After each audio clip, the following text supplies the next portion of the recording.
Welcome once again to our show, Issue Forum, and this is Frank Avila, your host. Today we have a good friend of ours, Peter DiCianni, who is a civic leader in Elmhurst, a businessman with WIN Consulting. He does printing and graphics. But today we're not talking about his business, but a charity, a non-for-profit, an issue that he is a leader on. Not only in Elmhurst, where you see those miniature cars, but really around the nation, especially here in Illinois, with a bill that we'd like to promote called Senate Bill 1900, which is sponsored by State Senator James DeLeo, a good friend of ours, a great senator, and written and being promoted by Peter DiCianni about autism. And I have been learning a little bit more about autism, certainly no expert, but I found out there are 1.5 million children with autism. 1.5 million people in this country alone affected by autism. Okay. And it's the fastest growing disease, at least for children, that it's more than HIV, AIDS, cancer, juvenile diabetes combined. Yep. And that in Illinois it's currently uninsurable. That's correct. The insurance companies do not have to cover it, so most of them choose not to. Okay. Let's talk a little bit about you personally. Mm-hmm. You are a father of 3. Yes. Okay. And you have one daughter who has autism. Right, yeah. I have 3 children. My oldest, Natalie, is 12 years old, and Peter is 10. And ironically, going for our 3rd child, a little bit of a gap. Brianna, about 2 years ago, was diagnosed with autism. Brianna's now, she'll be 5 in June. Mm-hmm. So, okay. And I know you love your daughter very much, but even beyond your own personal situation, you become involved in the issue of autism. And one of the things that I've interacted with on and know about, tell us a little bit about the city of Elmhurst and those beautiful little miniature cars they have all around the city of Elmhurst. Yeah, you know, I'm very fortunate. Originally born and partially raised in the city, and then my dad moved us out to Elmhurst, and we have a unique situation in Elmhurst. We have a charity called ECAF, and it's a grassroots charity, nonprofit, 501c3. What's it called again? ECAF. It stands for the Elmhurst Children's Assistance Foundation. Elmhurst Children's Assistance Foundation, ECAF. Yeah. And it is a non-for-profit. It's a non-for-profit that helps kids with life-threatening or disabling conditions, and they have to have a tie to Elmhurst. But through that tie, we've been able to help kids from western Cook County and eastern DuPage. Ties could be employment, it could be schooling or residential. So with that, we help between 30 and 40 families a year and help them out with out-of-pocket insurance costs, deductibles, co-pays, pay medical bills, a lot of things that aren't covered by insurance, special wheelchairs, etc. And one of the things we do to raise money for that is the kitty cars, which you brought up, Frank. And it's a great, it's an art exhibit that kind of was an offshoot of what Chicago did with the cows. And we saw that they were able to have something unique, and we wanted to kind of do that on a smaller scale in Elmhurst, but tie it into a great cause like ECAF. Okay. So you have these little miniature cars that are really cool, they're really neat, yep. And the cars are all over Elmhurst, yes. And especially in the major the major centers, the downtown center. And you have raised quite a bit of funds with ECAF, and I'm very impressed by that. Now you've taken though to a larger level, and we were talking a little bit before how you pay a great deal amount out-of-pocket expense, but you said the average is about $50,000 of out-of-pocket expense, which is impossible. Some families don't even make $50,000. That's right. And even if you do make a good living, $50,000 before anything else, your rent, your taxes, your mortgage, your food, whatever else you pay or don't pay, $50,000 is a whole heck of a lot of money. It's a big hit for most families. It could be on the low end of 25, and the average end of 50. I've seen some families that actually go up to 75,000. 75,000. The therapies are very expensive. They're very intensive, but they are medically necessary. They're medically based therapies. They're evidence based. So we're not trying things that are, experimental here. We're trying proven things that have other states like Michigan and Indiana and New York have all found that those therapies should be covered by insurance, and they've mandated that amongst their carriers, and that's what this bill is all about. One of my favorite TV shows is The Shield. I don't know if you've ever seen it. Mm-hmm. And Vic Mackey, the protagonist in The Shield, he has 2 children with autism. And one of the themes, it's not the major theme, obviously, the other things, but are his children with autism and the expense involved and lawsuits and the causes. Sure. And what is autism? Because I think a lot of people confuse autism with what is now called developmentally disabled. When we were growing up, probably called retardation. Right. Or Down syndrome. What is autism? Yeah, autism is a medically diagnosed complex neurological condition that affects the brain. Most of the kids are not mentally retarded. They have autism. In fact, many of them are very bright and brilliant. I mentored a young man about a year before Brianna was diagnosed who had a photographic memory, was an artist, very talented young man who's actually a sophomore now in college. So that's the thing. You know, he had a lot of early intervention in his life and was able to really take advantage. Both of his parents were doctors, so they're pretty wealthy people. But if these kids get the help, 90% of them can be independent. There's going to be a small percentage that if they get the help, they're still going to require some supervision later on in life. But most of these kids could really reach for the stars and be very productive people. Now, I don't know if it was helpful or hurtful, but you had the movie with Tom Cruise and Dustin Hoffman, Rain Man, and my understanding was in that movie, that Rain Man, Dustin Hoffman had autism. Right. The type of, he was considered what's called a savant, which is like a brilliant but unsocial person. And there's so many spectrums of autism that it almost is a deceiving type of analogy of that's not every kid that has autism. If you met my daughter, with all the help that she has received, she has a very compelling personality. She laughs, she engages. She's speaking now. At the beginning, she was nonverbal. So you know, with all the therapies I was able to get her, she's really overcoming this obstacle of autism. And I don't want it to be a privilege for kids to have these things. I want it to be mandated and something that every kid has access to. Now, you found out that your daughter had autism when you saw that she was nonverbal. Was that the first cue? The biggest cue was nonverbal. The second biggest cue was she wasn't engaging as the other kids were. She wouldn't look at you and warm up to you. She wasn't a hugger or a kisser or anything like that. So, you know, whereas the other kids are, you know, much more nurturing, you know, so social skills were lacking. And then lastly, she would get fixated on certain things. She would, you know, stare at something for a long period of time. So when we saw those things, my wife being a nurse, she said, you know, something's not right. And I you know, from a large family, and I just said, let her give her some time. She'll start talking. The other kids are talking for her. Fortunately, Rose got her tested right away and was getting her early intervention, and it was the best thing we could have done for her. Well, let's talk a little bit more about this, because when one sees a child, unlike, let's say, Down syndrome or many who are quote-unquote retarded, what are now called developmentally disabled, I want to make sure we're sensitive, not offensive, but it is a learning process, because those of us who've grown up in a certain generation, all the terms are not as known. Not that they're trying to be politically incorrect or offensive, but also autism is not new, certainly, but there's more incidences of autism now. Is that fair to say? Correct. The you know, years ago, back in the 80s and 90s when we were growing up, Frank, there was about a 1 in 10,000 chance of having a child with autism. Now it's 1 in 150. Talking to doctors and scientists through my roles with the charity and dealing with a lot of the different hospitals, institutions, they tell me there's no way genes can change that fast. That environmental issues are causing this, whether it's our vaccines or mercury or you know, could be in our water, our air, or pesticides. Now, I know we don't know, or we're not certain, but people have suggested it's mercury in the water.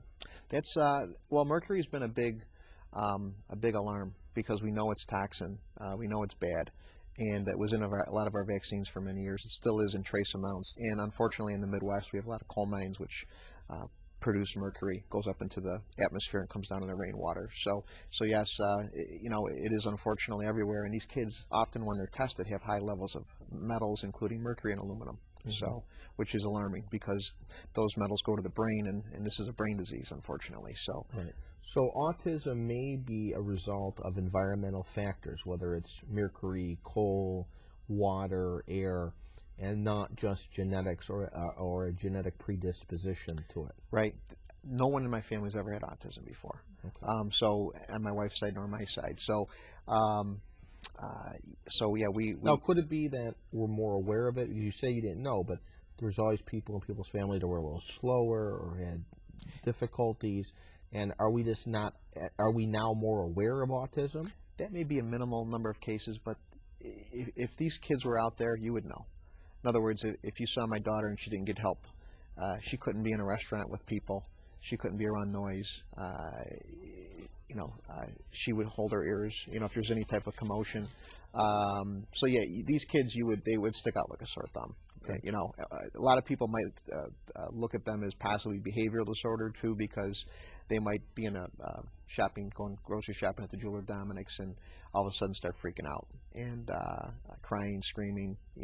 So a lot of times people might look at them because they don't physically have impairments. They look like they're perfectly healthy kids, and say, "What's wrong with this kid?" Well, when you say it's a complex neurological disorder, is whatever they're sensing that we sense through our eyes or smell, is that being filtered differently than what would be ostensibly normal or healthy or typical? Absolutely. Noise, smell, all these different things that we perceive can be 10 to 50 times greater for them than us. So a normal conversation may sound louder. Correct. If I have a cologne or...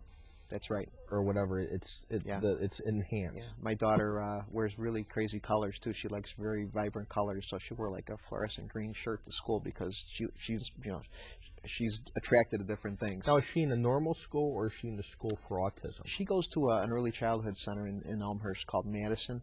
They service kids with autism, cerebral palsy, Downs, also at-risk kids as well in the early childhood ages, so between the ages of 3 and 5. So yeah, and last year she was in a pure autism group. Thank God that our district has one of those. Many of our districts, especially in the city, don't have that.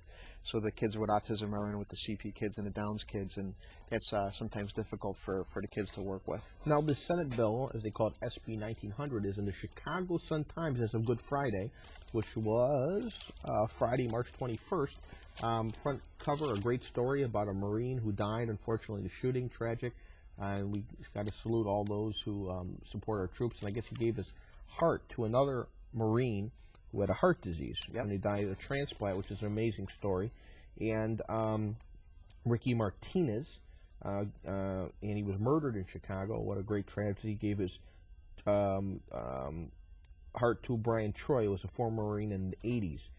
And on page 27 in the editorial, it says, "Bill offers autistic kids a more enriched life." So the Chicago Sun-Times has endorsed that bill. They mention you specifically by name, talking about how you saw firsthand and how you helped research the bill. I shouldn't just keep on our Senate side and our Democratic friends like Senator James DeLeo, as we call him, Jimmy.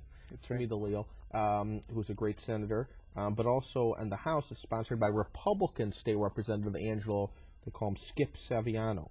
And I believe Angelo Skip Saviano also sits on the Autism Task Force in the House. And Senator Leo has learned a lot about this because of you. Right. Okay. And he's more than willing to help out. And because he is such a powerhouse, I think he's the assistant majority leader, close with the governor, that he's helped a lot. So if anybody can Google search it or get a copy of the Sun-Times, look that the Sun-Times has endorsed this bill and that this is an increasingly important problem. Moreover, I saw in the Elmhurst Times, which is mostly in DuPage but partially in Cook, Elmhurst Press, rather. Suburban Life newspapers. Yeah, Suburban Life newspapers. There's the cover. And then on almost the front page, what do they call it? Inside page 3, but there's a name for it. There's a picture of you and your lovely daughter, and in that is an article where they also talk about Senate Bill 1900 and why you were inspired by it and what the bill does. So tell us again what exactly the bill does. Well, the bill covers medically necessary treatments for autism. Those treatments typically are speech therapy, because these kids oftentimes are nonverbal. Physical therapy, many of them need extra work physically. Their muscle mass is lower. They need to increase their muscle mass. Also occupational therapy, which gets into sensory issues like smell and touch and those type of issues. Also, in addition to those therapies, are psychiatric care and psychological care. Now, are there psychotropic type of medicines that one takes? There are. Later on in life, psychiatric drugs. Some people choose to go the medical route and go with prescription drugs. The most effective way that we found has been through hardcore therapy, ABA, applied behavioral therapy, which is like a behavioral reward them if they do the right thing. if they don't do the right thing, you know, don't reward them. Have and deal, right. almost. Applied behavioral therapy is a very expensive one-on-one. It's hours a day of rigorous, do this, do that, done by a professional therapist. That's the therapy that can be very costly. That's covered in this bill. So the families with autism that do ABA or would love to do ABA, this is a godsend for them. Are there drugs that can cure autism? There's no drugs that, first of all, there's no cure for autism right now. There's recovery and there's working with the condition. But unfortunately, right now, we do not have a cure. We do have drugs that will help the kids adapt and deal with. Because I'm assuming, and I don't know, I'm not a doctor, and I'm just having a discussion here, but if my senses are enhanced 100 times or whatever it is there a drug that can then disenhance the senses to a normal or a way that I can cope with the senses? Right. There are drugs that will help that. A lot of the drugs that are used for ADD and ADHD are used for kids with autism. Is there a link between ADD or ADHD and autism? My daughter has both. She has autism and she also has ADD. Oftentimes the kids that have autism do have a learning disability on top of the autism, which unfortunately is, you know, that's where when people say it's a mental illness, it's not. It's a neurological disease that it could have an ADD on top of it. It could have an ADHD on top of it. So it's kind of its own disorder. Now, are we seeing more ADD and ADHD, or as was it when we were younger, it just wasn't diagnosed? Because people joke with me sometimes that I have ADHD. I think we both do, Frank. Okay. And not that it's a joking matter. I mean, it can be a serious disease, but in the sense that sometimes you're not paying attention, you have a lot going on in your mind, and many ADHD or ADD people are very gifted, very intelligent, but, you know, it takes a certain project to keep their focus. Are we seeing more of that, or again, are there environmental or genetic factors? Because it seems like there's more today. When you go to a grade school or high school, and you and I both give talks and do things with schools, it seems that there's more people that either they're recognized as having ADHD, where we were younger they weren't recognized, or that there is more ADHD, ADD nowadays. Yeah, I would say with the ADD, ADHD, years ago there was a lot of it wasn't really known and people weren't diagnosing it, and that would be a tougher issue to see, because it's a relatively normal condition that a lot of people have. Right. And like you said, they're very bright people. They you know, with social skills. In fact, many people with ADD, including you and I, both are very socially gifted. We speak well, we engage. So it's a really tough one to catch. Typically, it's caught by a psychologist or a teacher that notices poor attention span, etc. So I don't know if the environment is necessarily affecting the ADD world as much as it is the autism world, but the autism definitely is. We've got stats and studies that show. But this is not a mental illness; it's a neurological condition. Right. Neurological, if you want to say, disease. Correct. In fact, I'm reading a book called "Changing the World of Autism." A dear friend of mine told me, read this book. It actually talks about it possibly even being almost an autoimmune disease where our T cells actually attack our brain, and but the social part of our brain. So it's really complex. And and it's still ongoing, the study of the causes This is the other situation. The federal government allocates about $110 million a year toward toward research for autism. When you compare that to cancer and all the other areas and what we spend overseas, in wars and everything, it's cancer. Right. Yeah. You compare the numbers per person and the amount of research they're doing. It's a fraction. Well, let's talk about that. There are 1.5 million people, and obviously insurance, it disperses the cost. It makes sense. But is there a cost issue where somebody who doesn't have autism, or even somebody who does, who'd rather pay out, what they're saying, okay, wasn't going to increase insurance bills? Is there a cost-benefit analysis that applies here? Right. Which is something government or senators or state representatives may ask. We knew that up front, and being a former insurance agent under my father, who was a state farm agent for 32 years, I knew that was going to be a question. Plus, I'm also a small business owner, so I wanted to make sure that this would be palatable for small businesses to take on. In doing our research, we came up with roughly about 2.1 million families with children under the age of 21, and affected by autism are roughly only 10,000. So even if you took in a maximum benefit, if every kid of the 10,000 used the $36,000, which we have allocated as a cap for this, it would be about a $10 to $15 increase per month amongst the families. in reality, when we actually looked at, if you deal with the care early on, the costs go down later on. So the average care might really only be $15,000-$20,000, and the companies, the carriers, are saying, well, we're already covering some of this, which is true to a degree, but it's like $5,000 on the average that they're covering. It's very minimal. And some insurance companies, in fact, probably half of them will cover zero. So it's now. I noticed that there are a number of states: Indiana, California, Texas, New Jersey, South Carolina, Connecticut, and most recently Arizona. Have these plans worked out well? Have they caused an undue burden on small business people or insurance companies? Yeah, the funny thing is we asked Indiana, because they've had their plan in place, their law in place since 2001.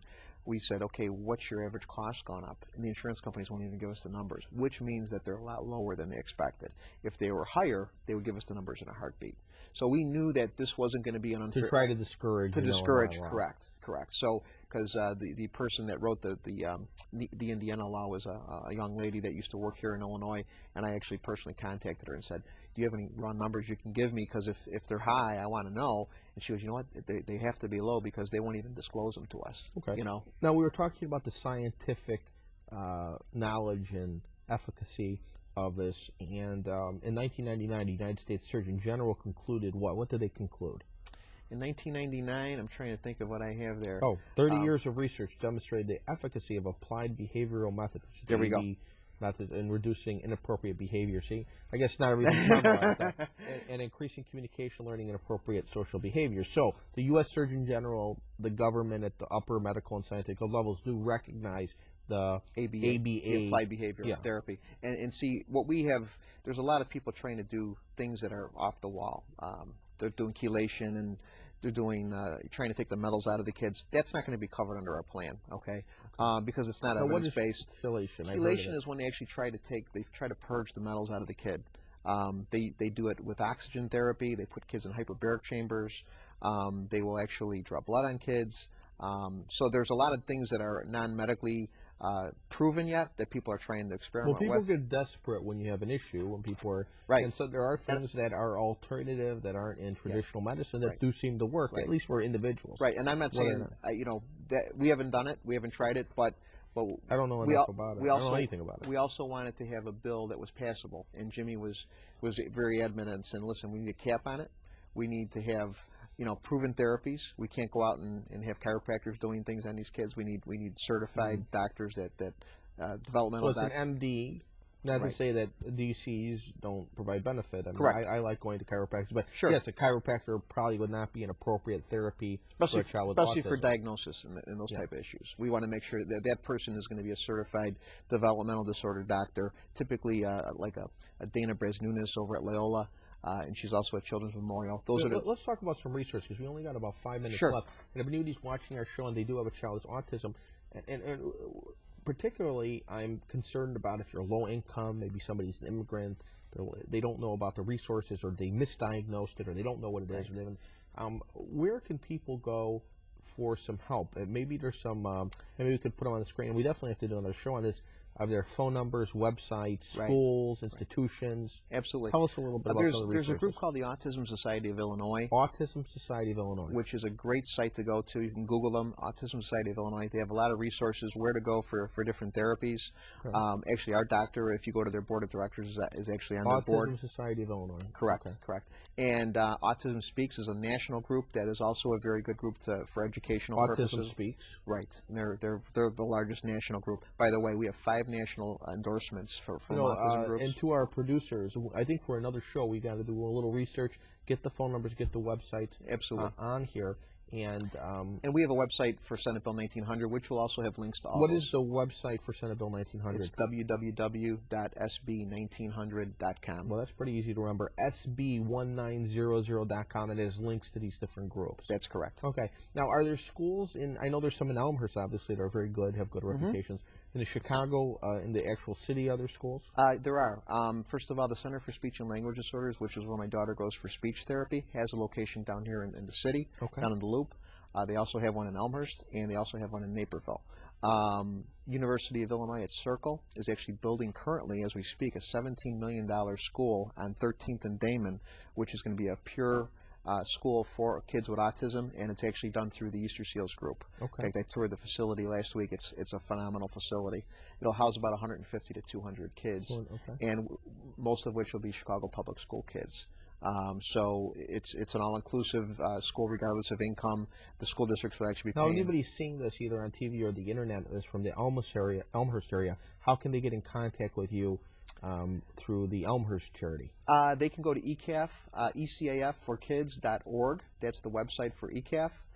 Or they can just email me at autism@dcianni.com. Now, one last thing. Is there any groups that provide support or shared resources for parents? There are parent support groups forming in just about every city. I know Elmhurst has a parent group, which is great. And you know what? That's the biggest thing.